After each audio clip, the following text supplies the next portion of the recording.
hartelijk welkom.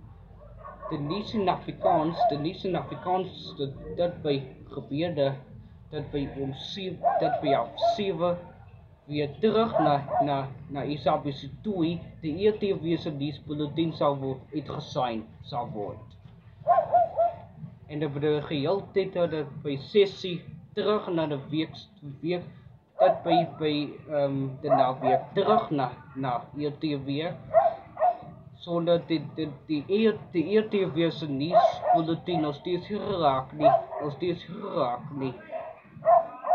De nieuws gebeurde, de ETW zijn nieuwsbulletin zal worden nog niet geraakt niet op ETW.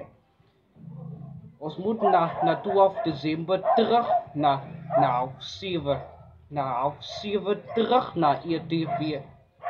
Dat bij op Isabelle toe uitgesaai. De nieuwe Afrikaanse skip dat 12 december terug weer om 7, dat bij half 7 terug naar Isabelle toe.